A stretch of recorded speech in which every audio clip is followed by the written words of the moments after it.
It says, dedicated to the memory of those who sacrificed their lives in the liberation struggle for the Tamil nation.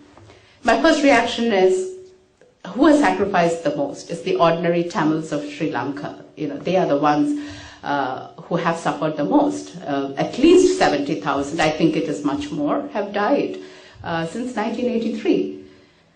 And then you ask yourself, this is a journalist, always asking questions to yourself and to others, but which is the one organization that has suffered the most, who has sacrificed the most in the pursuit of this Tamil nation? It is the LTTE. There's no other organization has sacrificed so many of their cadres as the LTTE has.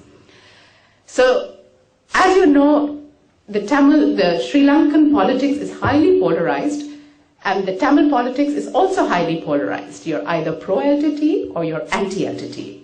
So when it's written like this, my skepticism says, okay, so maybe this is a pro-LTTE book.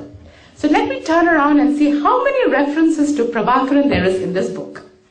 So I turn around to the index, and then guess how many references to Prabhakaran there is? One. There is one reference to Prabhakaran.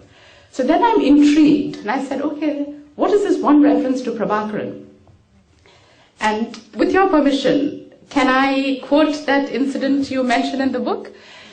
It is right at the end of the book. Remember, this book starts from 300 BC and it goes down to 2080, and now we're in 2008. So it is the very last reference before he comes to his conclusion. And it is, Dr. Gunasingam recounts an incident when he met with a very famous TULF leader, Shiva Chidambaram, who I knew very well, a very learned and distinguished man. So Dr. Gunasingam meets him in Madras, in Chennai, and asks him two questions.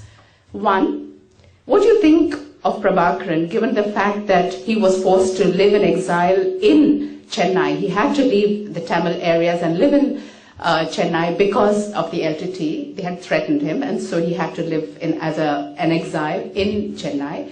So his question was, what do you think of Prabhakaran? And the second question was, how long do you think it will take for the LTT to achieve their political goal of Tamilida? And Shiva Chidambaram, he quotes, is silent for a few minutes, and then with tears in his eyes, he recounts. He says, talking about Prabhakaran, he says, this is one Tamil leadership that nobody can buy.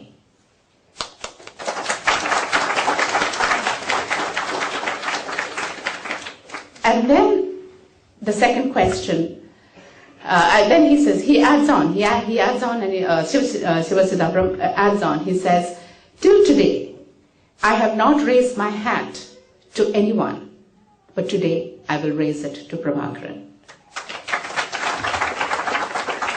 And to the second question, how long will it take for the LTT to realize their goal of Tamil Eelam? Shiva Chidambaram does not answer, and you have left that question unanswered in the book. So we don't know. We don't know the answer, and perhaps when you get on the stage, you could explain to us, and maybe you could give us that little secret that you have withheld in this book, unless that is the subject of your next book. About Tamil Eelam, I think Tamil Eelam does exist already. It exists in the hearts and minds of every single Tamil expatriate. So it is a reality. Tamil identity is strong. Tamil nationhood is strong. No one can take that away from you. But the question is, what is it that you can give back to this identity? Not everyone can be an LTT person sacrificing their life. It's not possible for you. In a lot of countries, the LTT is even proscribed, so they can't even do that. It's not even necessary. What can you, as citizens of Norway or other countries, what can you do? What can you give back to the Tamil identity, the Tamil nationhood? It is your excellence. Whatever you do, whatever branch, whatever field you are in, it is to bring that quality of excellence into that field. It is to bring professionalism. It is to bring scholarship, as this book has done. That is your greatest contribution. As the Jews, for instance, who were extraordinarily accomplished in different fields, in whichever countries they were, whether it was arts, science, music, medicine, whatever it is, they were the ones who were excelling in that. The tragedy of Sri Lanka has been that the tragedy of the Tamils in Sri Lanka has been that since 1983, a large number of Tamils had to leave Sri Lanka because it was so unsafe to be a Tamil in Sri Lanka. So they had to leave their country. So there is today a missing generation, a lost generation, my generation. They were all in their 20s when they left, probably. People who are now in their 50s and 60s. For them, it was a matter of survival. They were running. It was a question of saving their lives, saving their families. But today, their children are growing up in stable, open democracies in Norway, in UK, in United States, in Australia, and other parts of Europe. These children are leading a much more secure life than their parents or their grandparents did. And they have valuable tools with them. They are enrolled in good universities. They can bring this quality of excellence. Time has come for this generation to rise and show what they're capable of, what history has shown what the Tamils are capable of. And here Dr. Gunasinghe makes a couple of references here that unfortunately the Tamils have not paid enough attention to historical research. The Sinhalese have. They have spent a lot of time and effort doing this, and they also have a lot of funding to do this. The Tamils have not been able to do this for a variety of reasons. First of all, in a conflict situation, you do not have the luxury to indulge in research and history. You're trying to survive. Secondly, there is another aspect that perhaps the Tamils are more interested in things like medicine and engineering and do not attach enough prestige and value to things like social sciences, humanities, history. What I would like to say to you is, if your children want to do history and subjects like humanities, please encourage them. Because as this book shows, there is a whole area of research regarding the Sri Lankan Tamil history that is begging for research. Dr. Gunasinghe himself had to travel all over the place. He had to go to United States, he had to go to UK, he had to go to Netherlands, he had to go to Portugal, he had to go to India to do the research for this book. But today the Tamil diaspora is in all these countries.